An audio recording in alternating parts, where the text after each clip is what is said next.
Hola, este es Luis Alberto Jovel con su programa Un Encuentro con la Verdad.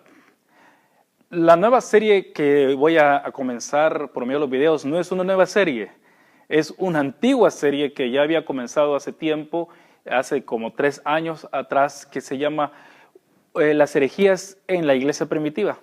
Pero como pasa con las películas, me gustaría hacer un reboot, me gustaría volver a hacerlas.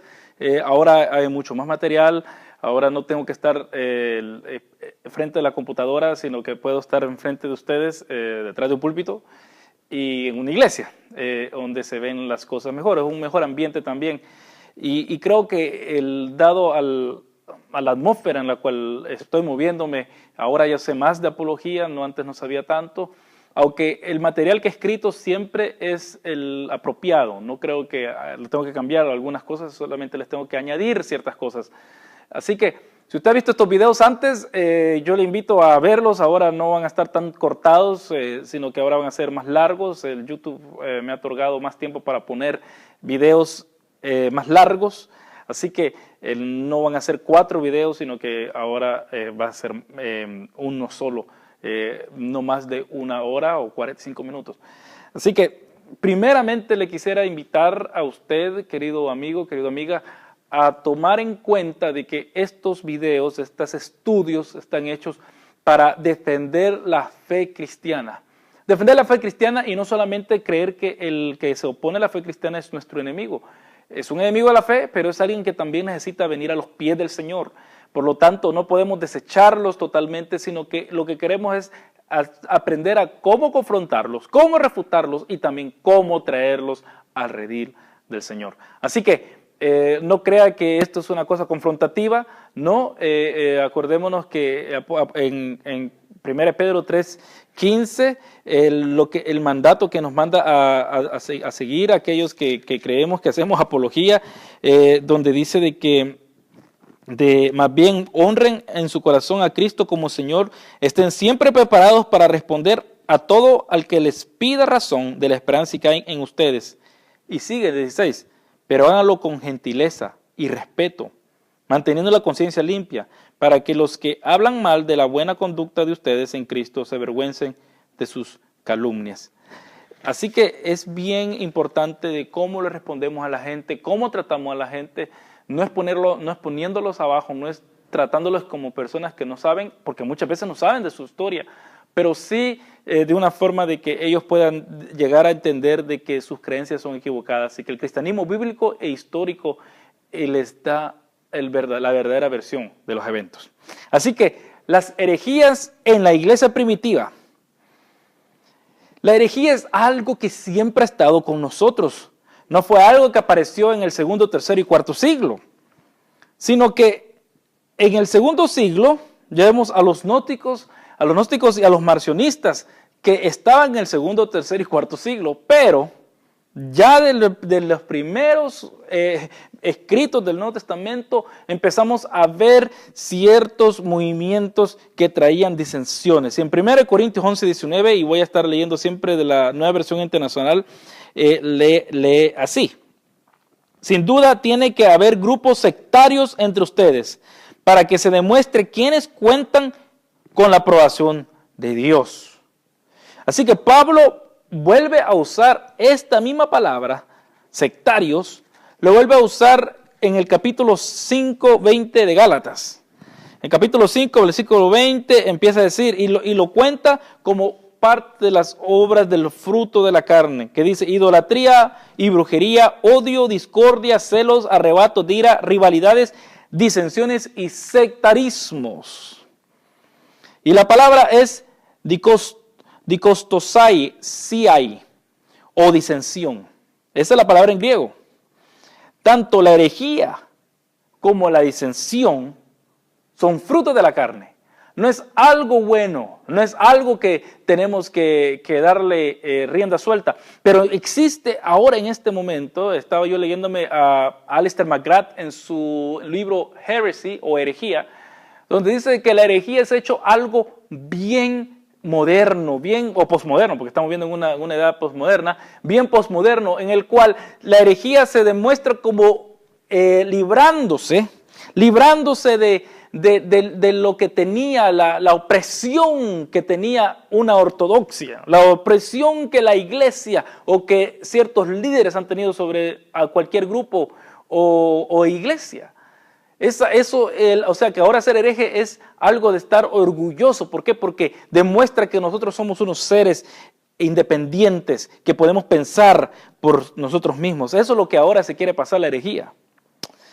Y aunque la herejía por lo general es el resultado de la carne, en muchos casos, como los donatistas que estaremos viendo muy adelante, las herejías surgen por la preocupación de algunos de mantener la pureza de la iglesia. Esto suena como una contradicción, ¿verdad que sí? Suena como una contradicción porque en estos casos estas personas que promueven una clase de herejía no piensan en las repercusiones prácticas de sus conclusiones, como tampoco en los errores doctrinales que surgen por no tomarse en cuenta toda la Biblia en un análisis de la situación o doctrina en cuestión. Muchos herejes en realidad lo que quieren es ayudar, quieren definir.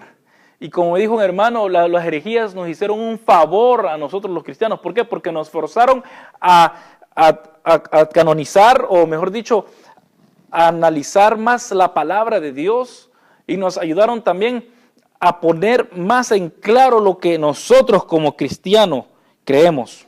Nunca un hereje piensa que está haciendo algo malo, sino que está mejorando lo que esa persona percibe que está errado.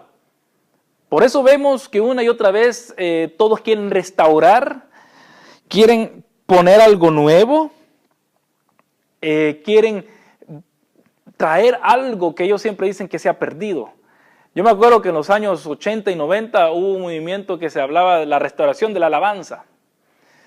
Y lo único que fue que en esos tiempos en Estados Unidos se estaban poniendo los coros, y esto no es herejía, pero es un ejemplo que quiero dar. Se estaban poniendo ciertos coros como Sun Integrity Music. Ellos nunca dijeron que iban a restaurar la alabanza, simplemente era una ola de nueva música, de coros bonitos. Pero hubo un grupo al cual yo fui parte de él, que decía de que estaban restaurando la alabanza, el templo de David se estaba restaurando.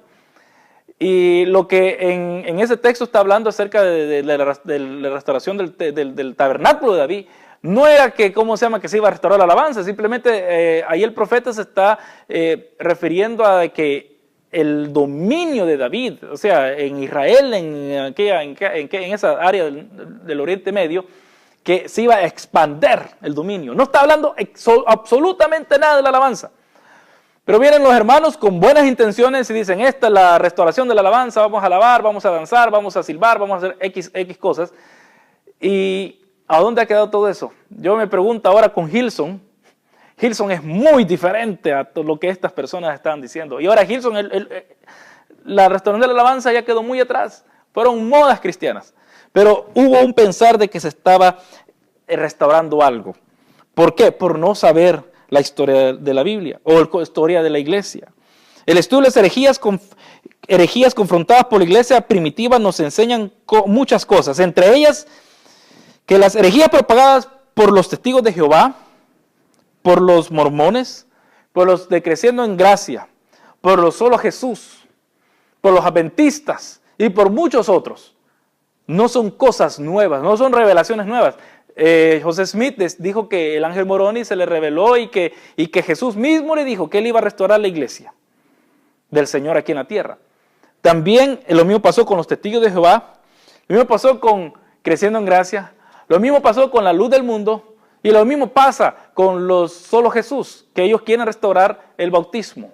Ellos quieren restaurar el bautismo como solo en el nombre de Jesús y no necesariamente como Jesús lo instituyó, que es en el nombre del Padre, del Hijo y del Espíritu Santo. Bueno, hay unas herejías como en el caso de los testigos de Jehová, que ellos siguen a Arrio, que es un hereje, que es el segundo estudio después de este. Arrio vivió en el IV siglo y él fue el primero, bueno, no primero, pero fue el principal que el principal autor que proponía la herejía de que lleva su nombre, arrianismo, que es lo que los testigos de Jehová ahora creen y promulgan. Lo mismo es con solo Jesús. Ellos dicen que están usando la Biblia para restaurar lo que se ha perdido con respecto al bautismo y con respecto al modo, el concepto de Dios que ellos tienen, que es un modalismo. Pero no se ponen a pensar o no saben o no se han dado cuenta de que su punto de vista viene del siglo II con Praxeas y desarrollado mucho más allá por Sabelio, dos personas herejes del Nuevo Testamento, pero el segundo y tercer siglo, del segundo y tercer siglo de nuestra era. Igualmente también, y de una forma no tan hereje, pero sí ya rozando, es aquella enseñanza que cuando llegamos al modalismo lo voy a hablar, de la cuadrimensión de Dios. De que toman el Salmo 91 como diciendo que al Altísimo es el Dios, y de este Altísimo sale el Omnipotente, Dios y Jehová. O sea que está un Dios aquí y hay de este emanan tres manifestaciones que es el sabelismo. Pero esto ahora se deja pasar como una revelación, como un gran entendimiento, y dado que Sabelio ya en el segundo siglo, tercer siglo, lo había promulgado y la iglesia lo rechazó.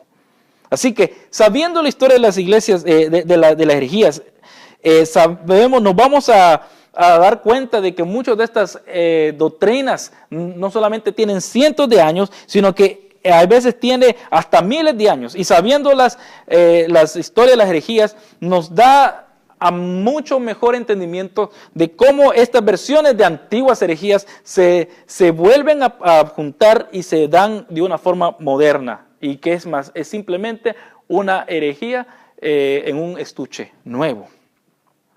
Pero tenemos que tener cuidado que en nuestro afán de mantener una creencia correcta, ortodoxa, y ortodoxa quiere decir orto, recto, doxa, gloria, una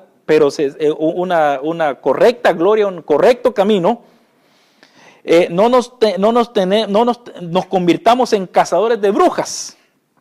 Tenemos que tratar de hacer regresar al redil a todos aquellos que se han ido o que se pierden creyendo estas cosas equivocadas. Y esto lo vemos en Judas 22 y 23, aquellos que me quieran seguir con sus Biblias. Judas 22 y 23 dice así: tengan compasión de los que dudan, a otros sálvenlos arrebatándolos del fuego, compadézcanse de los demás, pero tengan cuidado, aborrezcan hasta la ropa que han sido contaminada por su cuerpo. Y otra cosa que el día de hoy yo prediqué en Santiago, y me gustaría también mencionarlo, es que el Santiago termina con estas palabras en Santiago capítulo 5, versículo 19, dice: hermanos míos, si alguno de ustedes se extravía de la verdad y otro lo hace volver a ella, recuerden que quien hace volver a un pecador de su extravío, lo salvará de la muerte y cubrirá muchísimos pecados.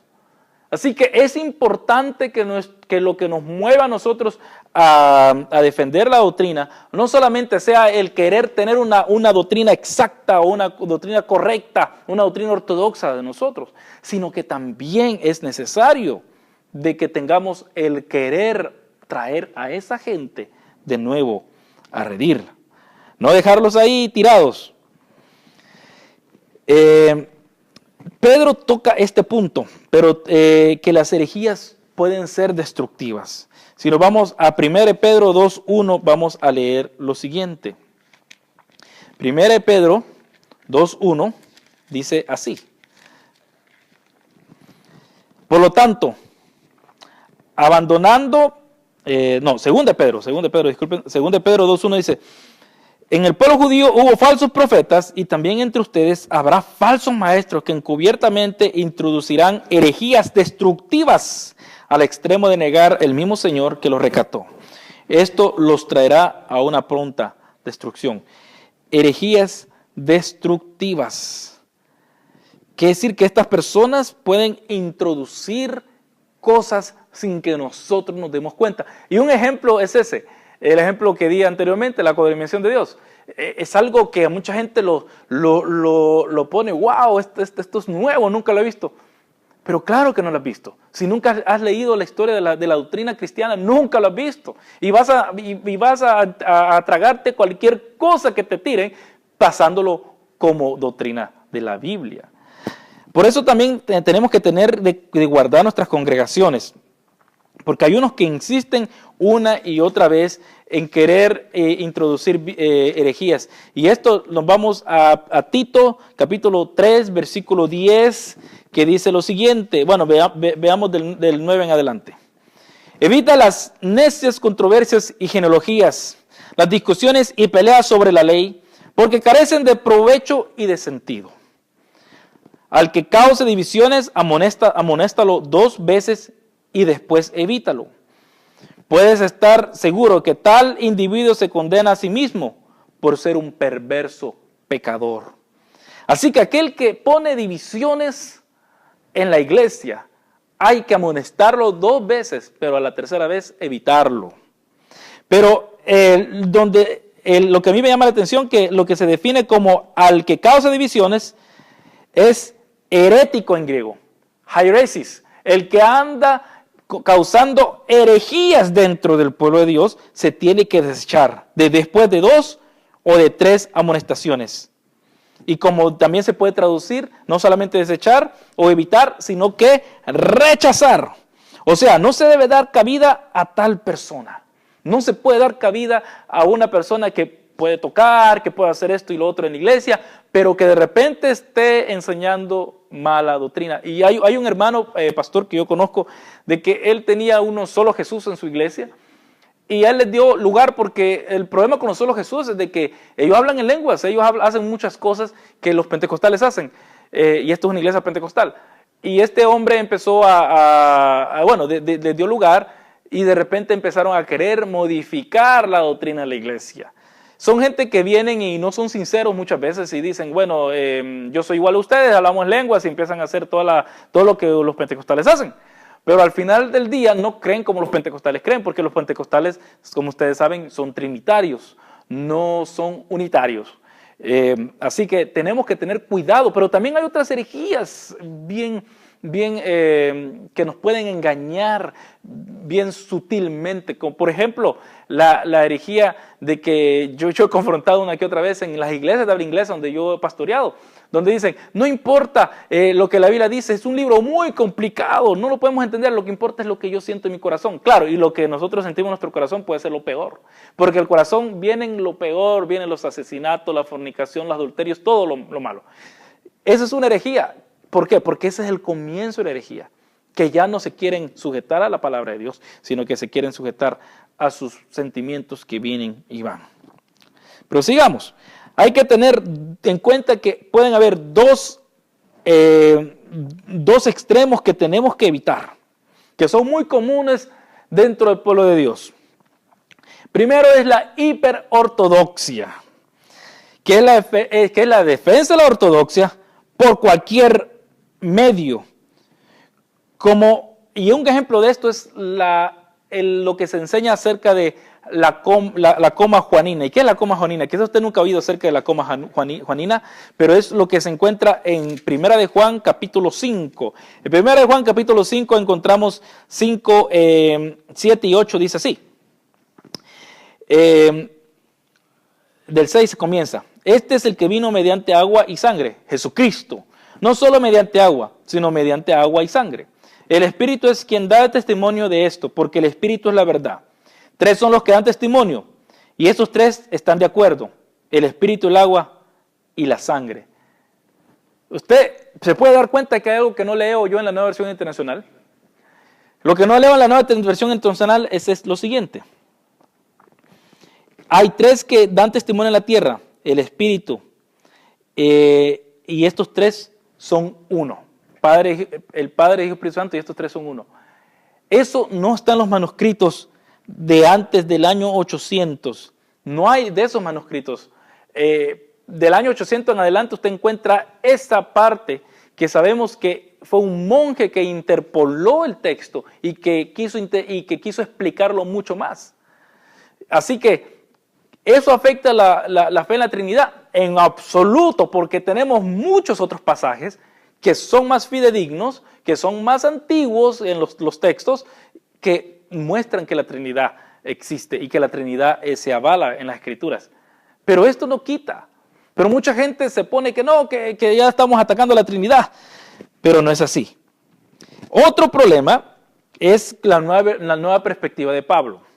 La nueva perspectiva de Pablo es propuesta por N.T. Wright, que ustedes pueden conseguir su libro en español, que se llama El verdadero pensamiento de Pablo, por CLIE, y ha sacado otro libro ahora por Vida, si no me equivoco, que está recién salido, que se llama simplemente Cristiano. N.T. Wright es una persona, es uno de los mejores eruditos, de los 5 eruditos mejores del mundo, para mí es el número 1, de que él defiende la resurrección de Cristo, defiende la historicidad de Jesús. Él ha escrito la mejor defensa acerca de la resurrección de Jesús. Son un tomo de más de 800 páginas. Tremendo el hombre, muy erudito.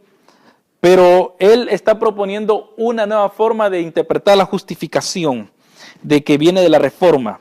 Y muchos de los del campo de la Reforma, muchos reformados, muchos presbiterianos, se han puesto en contra de la interpretación de él. Que para resumirla sería de que usualmente desde la Reforma o antes de la Reforma también Agustín, él consideraba que la justificación quiere decir de que yo ahora soy justificado, ya no tengo culpa, por lo tanto tengo acceso a Dios, es algo que me lo dan, no es algo que yo lo gano.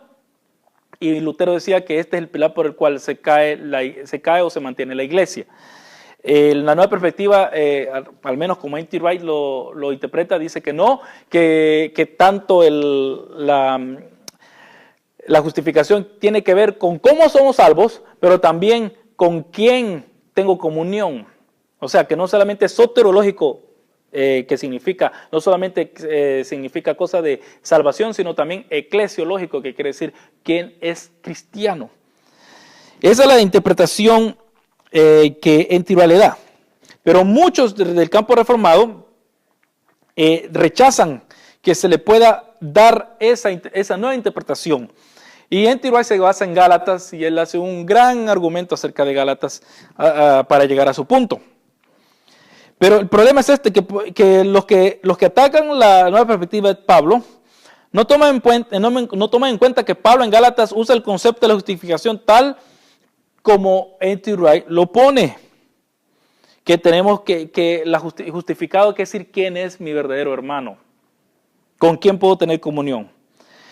La hiperortodoxia, por lo tanto, desea encajonar el concepto de la justificación tal y como se conceptuó en el tiempo de la Reforma, y no desea saber otras aplicaciones de cómo Pablo la usó. O sea que la hiperortodoxia puede decir, esta es la forma de que nuestra tradición, o esta es la única forma que Pablo la ha usado. Y otro problema es hermanos y hermanas, hablando acerca de la historia de la iglesia, muchas personas, hay un gran debate, o siempre ha estado, de que cómo es que la iglesia tiene que ser organizada. Si es que tiene que tener obispos, ancianos y diáconos, o si solamente tiene que ser pastores, o que no necesitamos nada de eso, que todos somos lo que la Reforma también afirma, y lo que nosotros creemos, lo que la Biblia afirma en Timoteo, que dice que somos un pueblo escogido, linaje escogido, que todos somos sacerdotes, reyes sacerdotes, y que no necesitamos tener pastor, no necesitamos tener obispo, no necesitamos ser anciano, nada. Pero el problema es que si agarramos solamente una forma, porque son 3 formas de gobierno, son el gobierno presbiteriano, que es entre ancianos, es el gobierno congregacional, que la congregación es la que manda, o la congregación es la que tiene que votar de todo, o el gobierno episcopal, que tienen obispo, presbítero o sacerdote, o priest, o anciano y diácono. Y los 3 los encontramos en los escritos paulinos. Y hay gente que está dispuesta a luchar que solamente tenemos que tener uno de esos 3. Y los 3 se encuentran en la Biblia. Igualmente con la justificación. Yo estoy convencido de que la justificación es lo que los reformadores enseñan. Pero también estoy convencido que Pablo no solamente ocupa ese término o ese concepto bajo cómo somos salvos, sino también en Gálatas, cómo nosotros tenemos comunión unos con los otros. Así que, como dije antes, la hiperortodoxia desea encajonar el concepto de la injustificación tal y como se conceptuó en la Reforma y no desea saber otra aplicación de cómo Pablo la usó. Esto para mí nos lleva al peligro de tener un magisterio protestante, y ese es el problema, de que salimos de un magisterio para meternos a otro. Lo que se dijo en el siglo XVI tiene que regir a la iglesia por todos los siglos, y hay un movimiento que se llama neo-reformado, neocalvinista, el cual desecha prácticamente todas las otras formas del cristianismo, que solamente el calvinismo es igual al cristianismo, y eso es algo bien anacronista, o sea, que no va conforme al tiempo, porque el calvinismo nació hasta el siglo XVI y al siglo XVII, mientras que el cristianismo ha estado por 17 siglos antes. Es inconcebible. Es inconcebible pensar esas cosas, pero ese es el hipercalvinismo que hacen un magisterio protestante y elevar a la Reforma a una posición de revelación absoluta, y no se deja que el Espíritu Santo siga hablando a la iglesia el día de hoy, aplicando la palabra a las necesidades actuales tal y como sucedió en la Reforma. Porque yo creo que el Espíritu Santo estaba en los reformadores tratando de volver a las Escrituras para restaurar lo que se había dejado a un lado. No lo que se había perdido, porque perdido no estaban las Escrituras, pero lo que no se estaba enfatizando, que se necesitaba enfatizar. Y el otro problema de defender la doctrina, la sana doctrina, es lo contrario a la hiperortodoxia, sino que es la uperortodoxia. Y hiper quiere decir hacerlo arriba, y uper en griego quiere decir por abajo. O sea que en vez de defender, no se defiende la ortodoxia. Lo que pretende es diluir las doctrinas bíblicas lo más posible para poder hacer lo que se desea. Por ejemplo, ordenar mujeres, ordenación homosexuales, excusas para ir a la guerra, el pluralismo religioso de hoy y muchas otras cosas.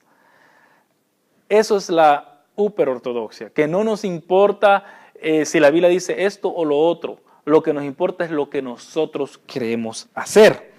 Un ejemplo de esto es el énfasis de algunos cristianos en apuntar a que Dios, el Dios de los musulmanes, Alá, es el mismo Dios de nosotros los cristianos. Es el mismo Dios. Esto no toma en cuenta que en Cristo tenemos la revelación más grande de Dios, como la vemos en Mateo 28, 19, que dice así. Mateo 28, 19, si usted me sigue a su Biblia, dice así. Se me ha dado toda la autoridad en el cielo y en la tierra. Por tanto, vayan y hagan discípulos de todas las naciones, bautizándolos en el nombre del Padre y del Hijo y del Espíritu Santo. Partiendo de este punto, no podemos compartir con algún cristiano o con alguna organización que se llame cristiana que diga que los musulmanes y los cristianos adoramos al mismo Dios. Primero, los musulmanes negarían todo eso, porque los musulmanes piensan de que Dios es solamente revelado a través de su profeta Mahoma. Y nosotros los cristianos pensamos, y Jesús dijo, yo soy el camino, la verdad y la vida. Nadie viene al Padre si no es por mí.